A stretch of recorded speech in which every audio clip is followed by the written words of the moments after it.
অযোধ্যা জমিদার বাড়ির দুর্গা দালানে পূজিতা হন ব্যাঘ্রবাহিনী ভবতারিণী দেবী দুর্গা। নীলকুঠি রায় থেকে জমিদারি উত্থান অযোধ্যা বন্দ্যোপাধ্যায় পরিবারে। ভাগ্যের খোঁজে বেরিয়ে নীলকর সাহেবদের সৌজন্যে প্রচুর সম্পত্তি ও নীলকুঠি লাভ করে বাঁকুড়ার অযোধ্যা বন্দ্যোপাধ্যায় পরিবারের এক বংশধর। প্রচুর সম্পত্তি ও 22টি নীলকুঠির আয় থেকে বন্দ্যোপাধ্যায় জমিদারদের উত্থান। বিশাল জমিদারদের প্রাসাদ, নানান মন্দির। জমিদার বাড়ির চৌহদ্দির মধ্যে দেবী দুর্গার মন্দির নির্মাণ করে মহাসমারোহে ধুমধাম করে দুর্গা পুজো শুরু হয় 199 বছর আগে।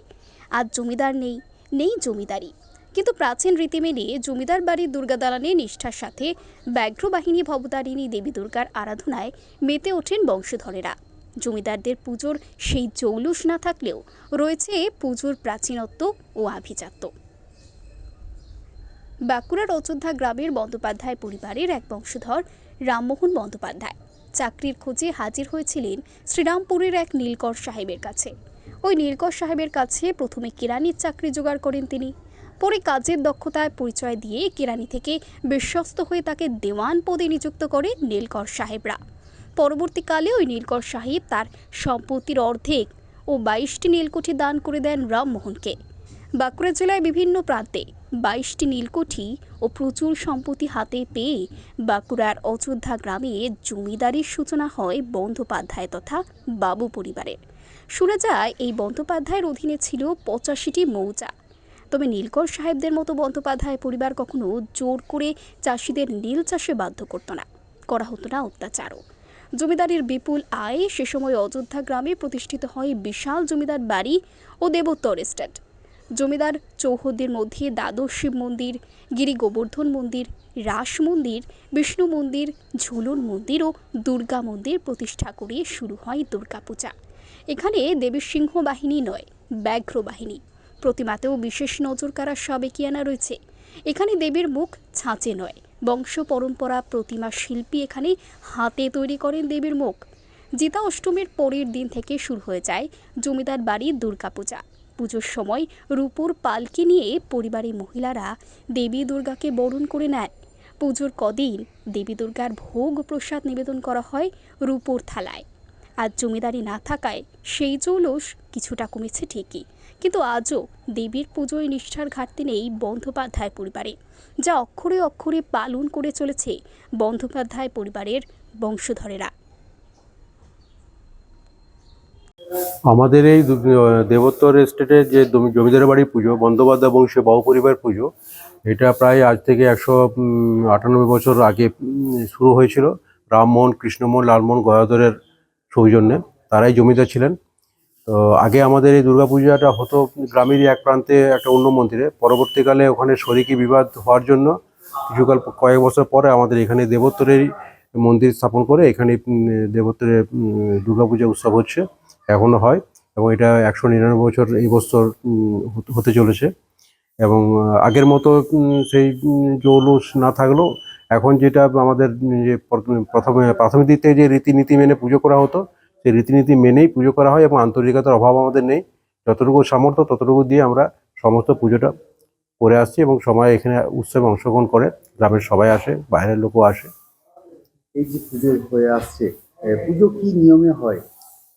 আমাদের পুজো নিয়মে আমাদের বিশেষত হচ্ছে, আমাদের তো এখানে যে চণ্ডীর যে রূপটা দেওয়া আছে, চণ্ডীতে যে মায়ের রূপ দেওয়া আছে, সেই রূপেই পূজা ভবতারিণীর রূপে পূজা হয়। এবং এখানে সিংহ বাহিনী নয়, এখানে আমাদের ব্যাঘ্র বাহিনী, প্রথম কথা।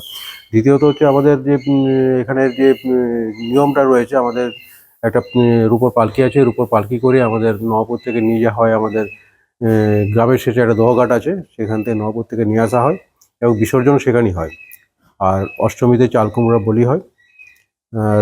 মল্ল রাজাদের যে আগে যে তোপধ্বনি হতো বলির সময়, সেই বলির আওয়াজ শুনে আমাদের এখানে বলি হতো। কিন্তু এখন গাছপালা বা বিভিন্ন কারখানা করার জন্য সেই তোপের আওয়াজ এখানে আর পৌঁছায় না। তো আমাদের ওই পাঞ্জি পুঁথিতে যে নিয়মটা দেওয়া আছে, সেই নিয়মটা মেনে, এই নির্ঘণ্ট মেনে আমাদের এখানে বলিটা করা হয়। জৌলুস হারিয়েছে, নিষ্ঠা আছে প্রাণ ভরে, কতটা প্রাণ ভরে পুজো হয় এখানে? জৌলুস তো হারিয়েছেই, কারণ তো আগেকার জমিদারি আমলের যে আয় ছিল সেটা নেই। সরকার তো সব কিছু নিয়ে নিয়েছে। কিন্তু আমাদের যে আগে রীতিনীতি শুরুতে যে রীতিনীতিটা ছিল, সেই রীতিনীতি মেনে মেনে মানে অনাড়ম্বর হলেও আড়ম্বরপূর্ণ যতটা সম্ভব আমাদের প্রাণের থেকে আমাদের অন্তর থেকে চেষ্টা করি যাতে করে সেই রীতিনীতি মেনে আমরা পুজোটা করি, এবং হয়েও চলেছে তাই। কোনো বছর কিন্তু তার রীতিনীতিতে কোনো খামতি নেই, আমাদের উৎসাহ কোনো খামতি নেই, আমাদের প্রাণের মানে আন্তরিকতা কোনো খামতি নেই।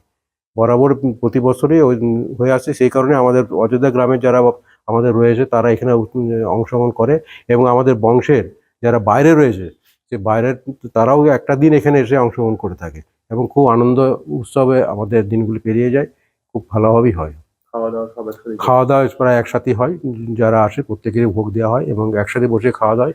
এটা একটা বিরাট বিরাট মিলন উৎসবের মতো হয়ে চলে যায়। এখানে জমিদারি প্রথাটা কিভাবে চালু হয়? জমিদের পথে চালু হয়েছিল, রামমোহন কাজের সন্ধানে বেরিয়ে গিয়েছিলেন খুব ছোট অবস্থাতে বাইরে ঘুরতে ঘুরতে শ্রীরামপুরের এক চিক সাহেবের কাছে যে উপস্থিত হন। সেখানে গিয়ে তার কর্মদক্ষতা বা বিশ্বাসের যোগ্যতা দেখিয়ে তিনি একটা ভালো পদে নিয়োগ হয়েছিলেন, কাজ পেয়েছিলেন, এবং আস্তে আস্তে চিক সাহেবের খুব মানে আস্থাভাজন হয়েছিলেন। পরবর্তীতে চিক সাহেব যখন মারা যান তখন ওনার কাছ থেকে প্রায় অর্ধেক সম্পত্তি রামমোহন বন্দ্যোপাধ্যায় দিয়েছিলেন। সেই রামমোহন বন্দ্যোপাধ্যায় সেই সম্পত্তি তার ভাই লালমোহন বন্দ্যোপাধ্যায়ের হাত দিয়ে বড় ভাই কৃষ্ণমোহন বন্দ্যোপাধ্যায়ের হাতে পৌঁছান।